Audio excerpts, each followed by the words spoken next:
Work together to save the Old Kingdom from the Dark Lord. Collect power stones to complete the magical amulet to win. This is Roll for Adventure. What is it about? In this video, we're going to show you what to expect from Roll for Adventure, and if you watch till the end, we hope you can get a feel of the game. Coming up.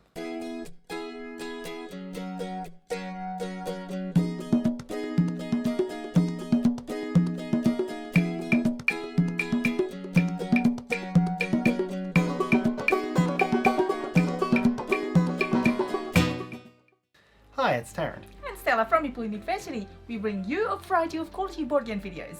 Now, let's find out more about Roll for Adventure, designed by Matthew Dunstan and Brett J. Gilbert and published by Thames and Kosmos. Released in 2019, Roll for Adventure is a cooperative fantasy-themed dice rolling game. It was designed by Matthew Dunstan and Brett J. Gilbert and published by Thames and Kosmos. The game plays 2 to 4 players cooperatively in 30 minutes and is of light complexity. In Roll for Adventure, the Old Kingdom has been captured by the armies of the Master of Shadows. Your collective aim is to use your dice to capture all of the Power Stones while fighting off the Master's enemies and not allowing any of these 4 skulls to reach the end of its track. Each player takes a turn one at a time. On a turn, all of the dice on the active player's player board are rolled, and then the player spends any or all dice of a matching number in one action. Any dice that remain are re-rolled and the process is repeated. This is continued over and over again until all dice have been placed. The central aim of the game is to collect Power Stones, and in order to do this, the players must collectively meet the goals on these 3 quadrants of the board. The desert requires the placement of 1s, the fortress requires the placement of 2s, 3s and 4s, and the forest requires the placement of 5s and 6s. Each area has a specific pattern which must be met to complete the objective. Dice remain on the board until the objective, or a subpart of the objective, is completed collectively by the players. Once completed, the Power Stone is gained, added to this supply, and all dice in that objective are returned to their owners, ready to be used from the next turn.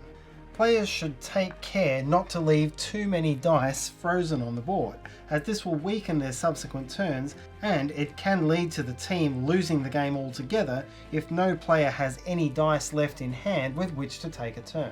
The 4th quadrant, the Ice Cave, allows the placement of dice of any value, and dice placed here can be used to earn bonus dice or mitigate enemies or damage. Between each player turn, an enemy is drawn. The enemy goes to its matching quadrant of the board. That enemy will then remove 1 or more dice from places on that board, moving them into the center. If there are no dice to lose, then the quadrant suffers damage. Face-up enemies may attack again on subsequent turns until they are defeated, so players will need to spend time fighting the enemies by committing dice with a total value of 6 or more.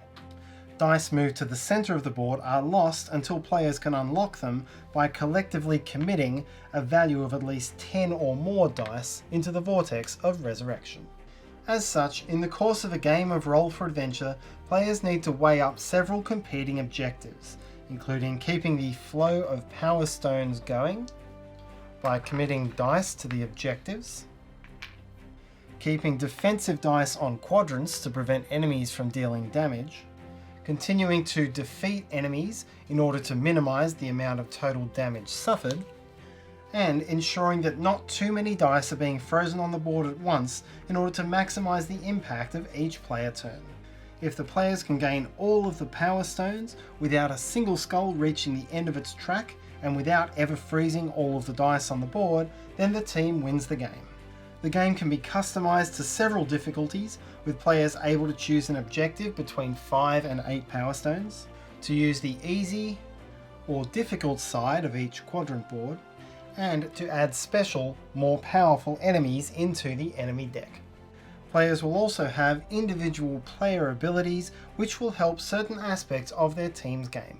And that's what to expect from Roll for Adventure. We hope that you enjoyed this video and we hope that it helps you. If you enjoyed this video, please let us know by hitting the like button.